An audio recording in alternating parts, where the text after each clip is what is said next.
নমস্কার বন্ধুরা, education culture YouTube চ্যানেলে তোমাদের স্বাগতম। তো দেখো, তোমাদের কিন্তু খুব রিসেন্ট ডিপ্লোমার ফার্স্ট, থার্ড এবং ফিফথ সেমিস্টার এক্সামিনেশান হয়েছে। তো সেই এক্সাম থেকে যে দুটো কথা বা যে দুটো জিনিস আমি বুঝতে পেরেছি, সেই বিষয়টা নিয়ে তোমাদের বলবো। তো দেখো, তোমরা প্রত্যেকেই কিন্তু এক্সাম দিয়েছো, ওকে? তো এক্সাম দেওয়ার পর দেখো, বিভিন্ন স্টুডেন্টদের কিন্তু বিভিন্ন প্রতিক্রিয়া হয়। কোনো স্টুডেন্ট যে কিন্তু সারা বছর পড়াশুনো করেছে, তার ক্ষেত্রে এমনটা হয় যে সে কিন্তু তোমার খুব ভালোভাবে কিন্তু পরীক্ষা ক্র্যাক করতে পারবে, কোনো অসুবিধা হবে না। কোনো স্টুডেন্ট অ্যাভারেজভাবে প্রিপারেশন নিয়েছে এবং সে নিজের প্রিপারেশন অনুযায়ী নাম্বার পাবে। এবং তৃতীয় যে সমস্ত ক্যাটাগরি স্টুডেন্ট আছে যারা একদমই প্রিপারেশন নেয়নি, তাদের দেখো, তারা কিন্তু এখন পাস করার কথা চিন্তা করছে। যদি সত্যি বাস্তবিক কথা বলা হয়, তাহলে আমি বলবো, দেখো, যে কোনো পরীক্ষা, যে দুটো জিনিসের কথা বলছিলাম, এটা প্রথম জিনিসের কথা আমি বলছি, যে কোনো পরীক্ষার তোমার এগুলো হচ্ছে কি, এগুলো মেনলি এক্সাম হচ্ছে ক্লাসেসের আন্ডারে, বা তোমাদের যে ক্লাস হয়েছে কলেজে তার উপর। এগুলোকে তোমরা সাবজেক্টিভ পরীক্ষা বলতে পারো, যেখানে বেশিরভাগটাই তোমাদের সাবজেক্টিভ কোশ্চেন। কারণ 60 মার্কসের তোমরা পরীক্ষা দিলে, তার মধ্যে 40 মার্কসের লং কোশ্চেন, 20 মার্কসের কিন্তু এমসিকিউ, যার মধ্যে 10টা এমসিকিউ, প্রত্যেকটা 2 করে। এগুলো নিয়ে কিন্তু আমি আর তোমাদের সাথে বলছি না, কারণ তোমরা অলরেডি জানো। বাট যদি তোমরা ভালো করে লক্ষ্য করো, তাহলে এই জিনিসটা হয়তো তোমরা লক্ষ্য করেছো। কারণ আমি দেখো, 2020-20 ভর্তি হয়েছিলাম কলেজে। 2021 থেকে 2023-এর তোমাদের জুলাই মাস অবধি, কিন্তু জুন জুলাই অবধি আমরা ছিলাম, আগস্ট অবধি আমরা এক্সামিনেশন দিয়েছি, পরীক্ষা দিয়েছি। তো এর মধ্যে আমি এটা লক্ষ্য করেছি যে, আশা করছি তোমরা যে সমস্ত স্টুডেন্টরা আছো তারাও কিন্তু এই বিষয়টা লক্ষ্য করবে, যে তোমাদের যে কোনো ট্রেড হোক, যাও হোক না কেন, তোমার ধরো 5টা সাবজেক্ট, ওকে? কারুর 4টে সাবজেক্ট, কারুর 6টা সাবজেক্ট, যে যার যেটা থাকতে পারে। ফার্স্ট ইয়ারে যদিও সবার একই থাকে, সেকেন্ড ইয়ার থেকে আলাদা হতে পারে। সিভিল, ইলেকট্রিক্যাল সবার কিন্তু আলাদা আলাদা সাবজেক্ট থাকে, বা কারু বেশি, কারু একটা বেশি, কারু একটা কম, এরকম থেকে থাকে।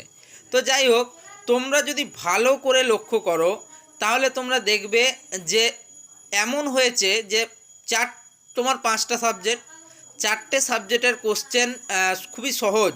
মানে আমি সহজ বলছি না, আমি বলছি মিডিয়াম, যেটা তোমরা করতে পারবে এমন এসেছে। বাট একটা সাবজেক্ট কিন্তু কোনো কোনো ক্ষেত্রে, যাদের অনেক বেশি সাবজেক্ট, 6টা 7টা সাবজেক্টও অনেক সময় সিভিলের থেকে থাকে, কারণ আমাদের বন্ধুরা ছিল, আমি সে কথাটা জানি।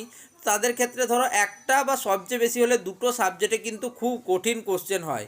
এটা আজকে বলে নয়, তুমি যে কোনো পরীক্ষা দেখে নাও। তোমরা মাধ্যমিক পরীক্ষা দিয়েছো, যারা তোমার ডাইরেক্ট সেকেন্ড ইয়ারে অ্যাডমিশান নিয়েছো ভোকলেটের থ্রুতে, তারা সেকেন্ড ইয়ারের মানে তারা ক্লাস 12-এর এক্সাম দিয়েছো।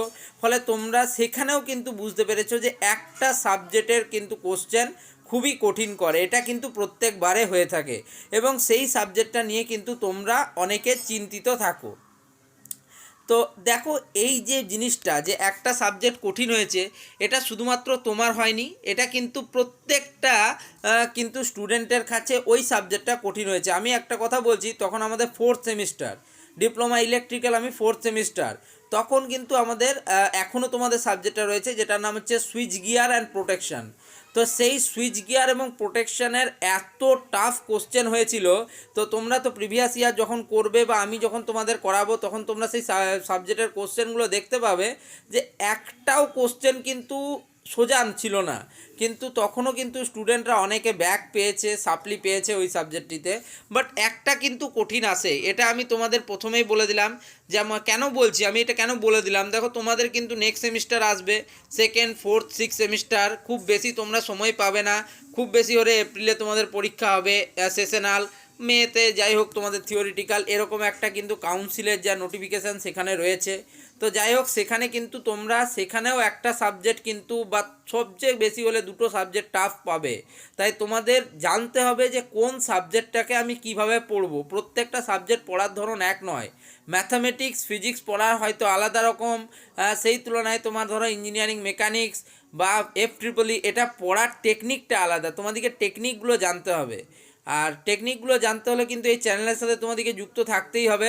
দেখো এই চ্যানেলে কোনো তোমাদের লাইটের চাকচিক্য নেই, ওকে, এখানে কোনো তোমার বিরাট এডিটিং কিচ্ছু নেই, ঠিক আছে, কিন্তু তোমাদের পিওর যে ইনফরমেশান সেটা কিন্তু এখান থেকে দেওয়া হবে। দ্বিতীয়ত যে টপিকটা নিয়ে আমি কথা বলবো সেই টপিকটা হচ্ছে দেখো তোমাদের ভয় কি হয়, সবার প্রথমে এক্সাম রিলেটেড ভয় হয়। হ্যাঁ, আমি এমনটা বহু ক্ষেত্রে দেখেছি, আমি জানি না তোমাদের সাথে এমনটা হবে কি না, বাট কি হয়েছে বলো তো, সব থেকে খারাপ যে সাবজেক্টটা তোমার এক্সাম হয়েছে সেইটাতে তোমার প্রাপ্ত নম্বর সব থেকে বেশি এসেছে। এটা শুধুমাত্র আমার সাথে হয়েছে না, তোমাদের সাথে হয়েছে, তোমরাও কিন্তু সেটা অবশ্যই আমাকে জানাবে। আমি আশা করছি এটা কিন্তু সবার সাথেই হয়। আর সবচেয়ে ভালো পরীক্ষা দিয়ে এ ক্লাস পরীক্ষা দিয়েও তোমার সেই সাবজেক্টের কিন্তু নাম্বার কম এসছে, এটা কিন্তু প্রচুর স্টুডেন্টের সাথে হয়। যা আমি আগেই বলে দিলাম যে জানি না তোমার সাথে এটা হয়েছে কিনা, বাট আমার সাথে এটা বহুবার হয়েছে, তাই আমি তোমাদের সাথে এটা শেয়ার করলাম। আর দেখো এখন কিন্তু কাউন্সিলের কপি চেকিং প্রসেস বলো যাই বলো, সেখানে আমি কিন্তু একটা জিনিস দেখতে পাচ্ছি যে সেখানে তোমাদের উত্তর, তোমরা যে কোনো খুব ভালো তোমরা উত্তর লেখো, থিওরিতে তোমার 8 নম্বরে একটা মার্কস দেওয়ার কোশ্চেনের আনসার তুমি করে এলে, সেখানে থেকে পার্ট মার্কসে কিন্তু তোমাদের জোরটা বেশি দিতে হবে ভাই। পার্ট মার্কসে যদি তুমি বেশি জোর দাও এবং তুমি যদি ডায়াগ্রামটা ভালো করে বুঝো, তোমাকে বললা হলো ওয়ার্কিং প্রিন্সিপাল লিখতে থার্মাল পাওয়ার প্ল্যান্টের, তাহলে তুমি সেইখানে যদি আমার যে যে জিনিসগুলো প্রয়োজন, যেখানে বয়লার প্রয়োজন, ওকে, ইকোনোমাইজার প্রয়োজন, সুপার হিটার প্রয়োজন, এয়ার প্রেসিপিটেটার প্রয়োজন, এইটার যদি তুমি একটা লেআউট ছোট করে লেআউট, এমন বলছি না তোমাকে বিরাট আর্টিস্টিক লেভেলের কিছু আঁকতে হবে তাহলে তুমি 5/5 পাবে, এমন বলছি না, বাট তোমরা কিন্তু একটা ডায়াগ্রাম কিন্তু সুইটেবল এঁকে আসতে পারো। তোমাদের দেখো তোমাদের রিনিউয়েবল এনার্জি পাওয়ার প্ল্যান্ট বলে একটা নতুন সাবজেক্ট তোমরা পেয়েছো, যেখানে solar energy, wind energy, geothermal energy, small hydro, এইগুলো কিন্তু পাবে। সেখানে আমি বলবো কিন্তু অবশ্যই তোমরা এই ইমেজটাকে বা তোমাদের একটা লেআউট কিন্তু তোমরা এঁকে দিয়ে আসো প্রত্যেক ক্ষেত্রে। যদি তোমার বড় কোশ্চেনের ক্ষেত্রে ধরো খুব বড় 8 নম্বরের কোশ্চেন করছো, সেক্ষেত্রে আমি বলবো অবশ্যই কিন্তু লেআউট তোমাকে করে দিয়ে আসতেই হবে। দ্বিতীয়ত যে কথাটা যেটা জানা যাচ্ছে যে কপি চেকিংয়ের বিষয়টা তোমাদের বলি। দেখো গ্রামাটিক্যাল বা সেন্টেন্স মেকিংয়ে যদি তোমার কোনো এরর থাকে সেক্ষেত্রে কোনো নাম্বার কাটা হয় না, এটা একদম ভালোভাবে তোমরা বুঝে নাও। তোমার ধরো কোনো কিছু ফুল ফর্ম বলা হয়েছে, ধরো এমসিবির ফুল ফর্ম বলা হয়েছে, তুমি জানো যে এমসিবির full form miniature circuit breaker, but এখানে যদি তুমি বানান ভুল করো তাহলে তোমার কিন্তু নাম্বার কাটা যাবে। কেন কাটা যাবে? কারণ এটা প্রশ্নটাই ছিল যে এমসিবির ফুল ফর্ম কি, তো সেক্ষেত্রে তোমাকে সেটা সঠিক লিখতে হবে। বাট তুমি ধরো 8 মার্কসের একটা লিখছো, কোনো কিছু ধরো কার্যপ্রণালী ব্যাখ্যা করছো, তোমরা এখন রিসেন্ট পড়বে 4th সেমিস্টারে SCR, সিলিকন কন্ট্রোল রেকটিফায়ার, তো সেইখানে তোমরা পাবে টু ট্রান্সফর্মার অ্যানোলজি। এটা কিন্তু আমি তোমাদের পড়াবো কারণ এটা খুব ইম্পর্টেন্ট, তো ইলেকট্রিক্যালের স্টুডেন্টরা তো পড়বেই, এটা খুব ইম্পর্টেন্ট। তো সেটা কিন্তু বিরাট একটা কিন্তু রয়েছে, অনেকটা লম্বা প্রসেস রয়েছে এবং লাস্টে তোমার কিন্তু তার আনসার আসে। তো এই টু ট্রান্সফর্মার অ্যানালজি এইরকম প্রশ্ন থাকলে তোমরা এগুলো অ্যাটেন্ড করবে, কারণ এটা বড় হলেও লেন্দি হলেও কিন্তু এখানে ফুল মার্কস পাওয়ার তোমার একটা সম্ভাবনা রয়েছে, ওকে। তো এই এসসিআরের সাথে তুমি ছোটো একটা এসসিআরের ডায়াগ্রাম এঁকে দিয়ে এলে, কিছু এক্সাম্পল লিখে দিয়ে এলে, তাহলে কিন্তু তোমার প্রাপ্ত নম্বরটা বাড়ার সম্ভাবনা রয়েছে। আর যারা 6 সেমিস্টার ক্যান্ডিডেট রয়েছে তাদের ক্ষেত্রে প্রচণ্ড ইম্পর্টেন্ট, শুধুমাত্র এই সেমিস্টারটা নয়, আমি আগেই বলেছি তোমাদের প্লেসমেন্টের জন্য প্রচুর ইম্পর্টেন্ট কিন্তু এটা একটা সময়। এবং তোমাদের দেখবে কিছু সাবজেক্ট রয়েছে যেমন ইঞ্জিনিয়ারিং ইকোনমিক্স রয়েছে, ওকে, তো এই সাবজেক্টটা কিন্তু তোমাদের পরবর্তীকালে ফাইন্যান্সিয়ালি কিন্তু হেল্প করবে অনেকটা গ্রো করার জন্য। তো যাই হোক, আমি এই ভিডিওর মাধ্যমে তোমাদেরকে শুধু এটাই বোঝাতে চাইছি যে দেখো যে এক্সাম তোমার কাছে কঠিন হয়েছে, যদি তুমি প্রিপারেশান নিয়েছো সেক্ষেত্রে কিন্তু সেটা সবার কাছে কঠিন, এটা নিয়ে কিন্তু কোনো দ্বিমত নেই। আর দ্বিতীয় যে বিষয় হচ্ছে যে তুমি সব সময় কিন্তু পজিটিভটা চিন্তা করে ভাববে। এখন দেখো আর তুমি খাতা যেই মুহূর্তে অ্যান্সার সাবমিট করে দিয়েছো অ্যান্সার শিট, তোমার তারপরে আর সেটা নিয়ে ভেবে কি করে নেবে তুমি বলো? তুমি কি করবে? কিছু তো করার নেই। এবারে তো বাকি নাম্বার কি হবে, কি ভবিষ্যতে রেজাল্ট হবে, তুমি কর্ম করেছো ফলের আশার করে কোনো লাভ নেই।